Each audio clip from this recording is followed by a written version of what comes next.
Imagine going on the vacation of your dreams with the people you trust most, feeling safe and excited to escape reality for a while. But what if you found out that someone you loved and trusted had betrayed you in the most unimaginable way? What if the person you considered family had taken something from you that could never be given back? Tonight's story is not just about a tragedy, it's about manipulation, deceit, and a dark secret that shattered a family. A father-in-law's betrayal leaves a woman pregnant and the family torn apart in the most horrific way possible. This is the story of Rachel, a woman who went to South America on a family vacation, unaware that it would be the last time she would feel safe in the arms of the people she trusted.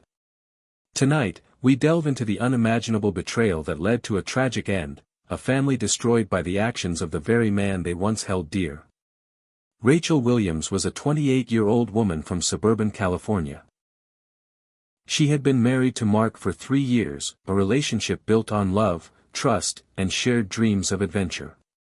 Mark, a reliable and hardworking man, worked in construction, while Rachel had recently started a promising career in event planning. The two of them had been inseparable since college. After their wedding, they focused on their careers and bought their first home together. Yet, like many young couples, they were looking for an escape, a chance to step away from the stresses of everyday life and rejuvenate their bond. Rachel and Mark had talked about it for months. This vacation would be their chance to reconnect, to explore the world, and to break free from routine. After much discussion, they chose a luxury resort in the Caribbean, a beautiful tropical island known for its serene beaches, crystal clear waters, and tranquility. Mark's father, Daniel, had been a part of their lives since Rachel met him. He was a warm, charismatic man who had welcomed Rachel into the family with open arms. Over the years, Daniel had become a trusted father figure to Rachel, someone she could turn to for advice and comfort.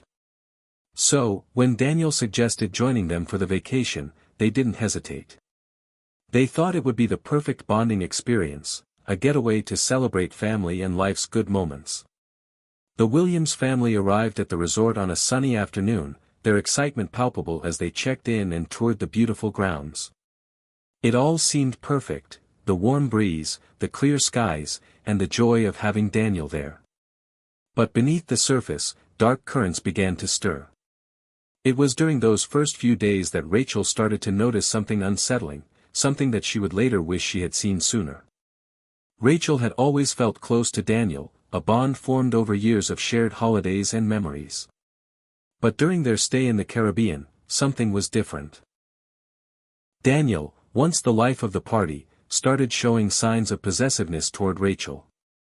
At first, it was subtle, small comments about her outfits, her interactions with Mark, and where she spent her time. She brushed it off as harmless joking or the kind of fatherly protectiveness any father-in-law might have for his daughter-in-law. However, as the days passed, Daniel's behavior became increasingly more invasive. He began to monopolize Rachel's attention, taking her out for private walks on the beach, away from Mark, offering unsolicited advice about her marriage. Rachel felt uneasy but didn't know how to address it without causing a scene. After all, Daniel was a respected family member, and she didn't want to create tension. Then, during a particularly late night after drinks with Mark, Rachel noticed that Daniel's gaze lingered on her in a way that was inappropriate. His compliments became more pointed, more personal. He told her that she was beautiful, in a way that made her skin crawl, and his touch lingered a little too long when he brushed past her. Rachel excused herself from the conversation, feeling her heart race with discomfort. Over the next few days, Daniel's behavior escalated. He became more possessive, isolating Rachel from Mark, drawing her into private conversations, and continuously offering unsolicited advice about her relationship with her husband. The charming man Rachel once knew seemed to be slipping into something darker. Psychologists later analyzed Daniel's behavior, recognizing the manipulative and predatory nature of his actions. Daniel's attempts to emotionally isolate Rachel from her husband were not random, they were calculated. He began using gaslighting tactics, making Rachel doubt her own feelings. When she tried to distance herself, Daniel would accuse her of being cold or unappreciative of his attention, further manipulating her into thinking she was in the wrong. This kind of emotional manipulation is typical in abusive relationships, where the victim's sense of reality is distorted by the abuser, making them feel confused and powerless.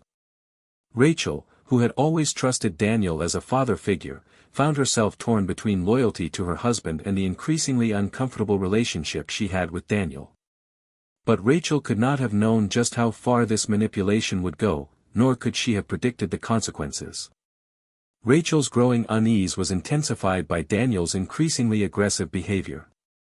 At one point, Daniel made a comment that would forever change the course of her life: "You deserve better than Mark, Rachel. I'm sure you know that." He offered her a private escape, suggesting they spend more time together, just the two of them, away from Mark. The manipulation was so subtle, so insidious, that Rachel dismissed it as harmless concern, but deep down, she knew something wasn't right. It wasn't until the day she discovered she was pregnant that Rachel finally understood the horrifying truth. The shock of it was overwhelming. The only possible explanation was Daniel, but how could it be? How had she allowed herself to fall into this web of lies and deceit? It all began when Rachel began feeling ill during their vacation. She initially thought it was just the stress of travel or perhaps the hot weather. But when her period was late, and nausea persisted, she couldn't ignore it any longer. The dread grew inside her, knowing that the only logical explanation for her pregnancy was her father-in-law. Rachel couldn't comprehend it, but the truth was undeniable. Torn between disbelief and horror, Rachel finally confided in Mark, but his initial reaction was disbelief, followed by anger. He couldn't imagine that his own father could betray them in such a horrific way. But the evidence was clear, and Rachel's gut-wrenching reality could not be undone. Rachel tried to confront Daniel about what had happened, but he denied everything, accusing her of lying. He claimed she was trying to tear apart their family, to ruin everything he had built. The situation rapidly spiraled out of control. In the midst of the emotional turmoil, Rachel's mental and emotional state began to deteriorate. Unable to process the overwhelming betrayal, Rachel became withdrawn and fearful. The nightmare was far from over. Mark, devastated by the betrayal of his own father, sought legal action. Investigators began to piece together what happened during the trip, and DNA tests confirmed the horrific truth: Daniel was the father of Rachel's unborn child. In the midst of all the legal proceedings and the media frenzy surrounding the case, another twist emerged. Investigators found that Daniel had been involved in a series of similar manipulative and exploitative relationships in the past, although none had led to anything as horrific as this. As the investigation into Daniel's past continued, it became clear that he had been hiding a dark secret. Rachel was not his first victim. His need for control and dominance had led to a long history of manipulation, but this time, the consequences were far more devastating. Rachel's family, who had once believed in Daniel's integrity, was left reeling. How could they have allowed this man into their lives for so long? The emotional fallout was immense, with Rachel's relationship with Mark shattered, and her family's trust forever broken. In interviews with Rachel's family members, they spoke of the difficulty of understanding how such a betrayal could happen. It wasn't just Rachel who suffered; Mark, too, felt the weight of this tragic revelation. The pain was immeasurable, and it was clear that the road to healing, if it were even possible, would be long and uncertain. After Rachel's heartbreaking revelation, the authorities moved quickly to investigate the situation. They started by collecting DNA evidence, as Rachel's confession had provided them with the crucial starting point. Although Daniel initially denied the allegations, investigators were able to match his DNA to Rachel's pregnancy, confirming his involvement. However, Daniel's initial responses to the allegations were chilling. He denied all accusations and maintained that Rachel had fabricated the entire story. He argued that Rachel was attempting to tear the family apart. This classic tactic of gaslighting was something that Rachel had been subjected to for the entire duration of the vacation. It was an emotional manipulation method designed to make the victim doubt their own sanity. In interviews with investigators, Daniel tried to portray himself as the victim in this scenario. He insisted that Rachel had been the one who had seduced him, and that she had lied about the whole situation. He claimed that it was an attack on his reputation and that Rachel was simply trying to ruin his relationship with his son. But investigators quickly saw through his lies. The DNA evidence was undeniable, and Rachel's account of events was consistent with the facts. The authorities now had the task of not only bringing Daniel to justice for what he had done but also understanding how such a betrayal could occur in a seemingly normal family. As the investigation continued, psychological experts began to weigh in on Daniel's actions. They described his behavior as predatory, manipulative, and narcissistic. Daniel's narcissistic tendencies had been masked for years by his charm and charisma. But beneath this facade was a man who believed that he was entitled to whatever he desired, including the trust and love of his family. Psychologists noted that Daniel had used his position as a father figure to manipulate Rachel into a relationship of power imbalance. His control tactics were subtle but powerful. He made Rachel doubt her own perceptions, making her feel as though her discomfort was unwarranted. Daniel preyed on Rachel's vulnerabilities, using her emotional and psychological needs to his advantage. Furthermore, Daniel's response to the investigation, his denial, his claims of being the victim, was characteristic of someone with a narcissistic personality disorder. People with this disorder often have a grandiose sense of self-importance and cannot take responsibility for their actions. Instead, they shift blame and manipulate others into believing they are the ones being attacked. The moment the case became public, the media swarmed around it. The story of a father-in-law impregnating his daughter-in-law shocked the nation. News outlets rushed to report every detail of the case, airing interviews with family members, neighbors, and psychologists who could offer insights into what had happened. The coverage was relentless. The public was captivated by the shocking betrayal, and the story quickly became a national scandal. People across the country were horrified by the details, how Rachel's family, who appeared to have the perfect life, had been torn apart by such a dark and sinister secret. There was also a significant amount of public empathy for Rachel. Many women reached out to her family, sharing their own stories of abuse and manipulation. Social media platforms were flooded with messages of support, and people began using hashtags like #JusticeForRachel and #StopFamilyAbuse to raise awareness about the psychological manipulation and emotional trauma that Rachel had endured. While the media frenzy brought attention to the case, it also brought unwanted scrutiny to Rachel and her family. The pressure and public interest weighed heavily on them. It was difficult for Rachel to navigate the emotional turmoil of the case while dealing with the overwhelming attention from the media. She had to relive the worst moments of her life in public, sharing her most painful experiences with a world that didn't truly understand the depth of her suffering. In private, Rachel's family struggled with their emotions. Her husband, Mark, felt a deep sense of betrayal. He had trusted his father, and the devastation of discovering that his own father had violated his wife was unbearable. Mark's reaction was a mixture of disbelief, anger, and sadness.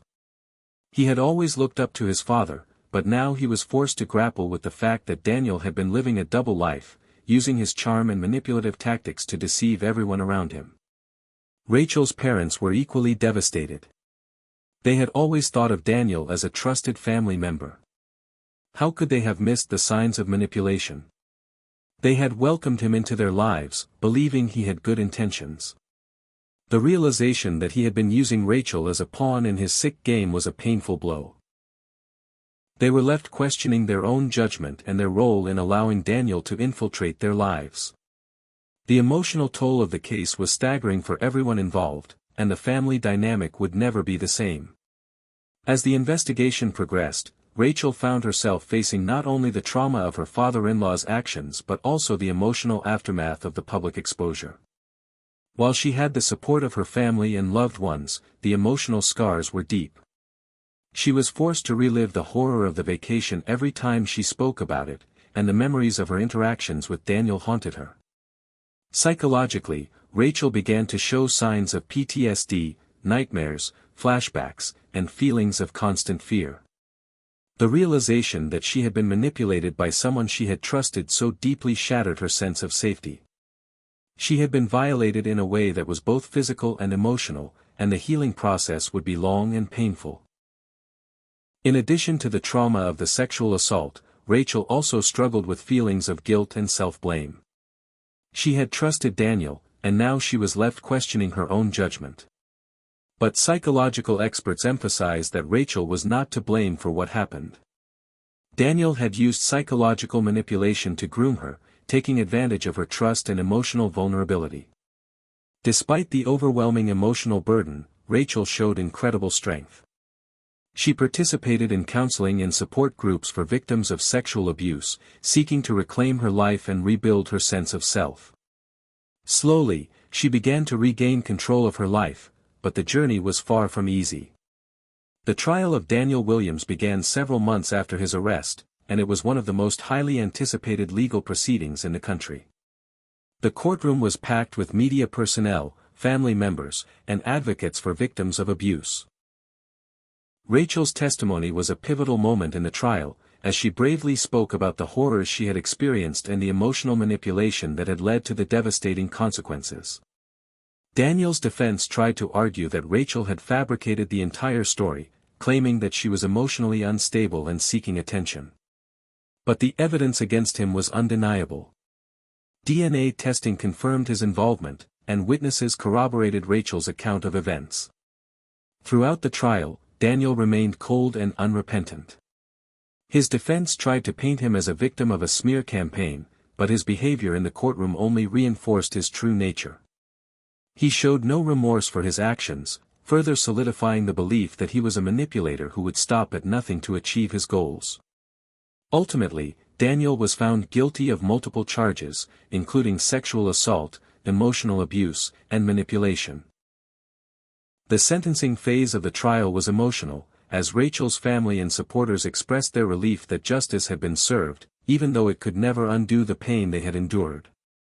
In the aftermath of the trial, Rachel became a vocal advocate for victims of sexual abuse and emotional manipulation. She shared her story with the media, hoping to raise awareness about the dangers of abusive family dynamics and the long-term effects of psychological manipulation. Her story resonated with countless people who had experienced similar situations, and she became a symbol of strength and resilience. Rachel's parents also joined her efforts, helping to create a foundation to support victims of family abuse. They worked tirelessly to educate the public about the signs of manipulation and the importance of seeking help when faced with an abusive situation.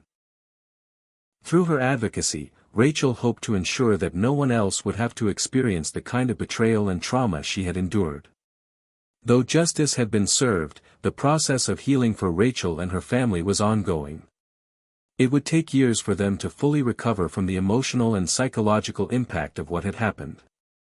But Rachel was determined to rebuild her life, using her pain as fuel to help others who had suffered in silence.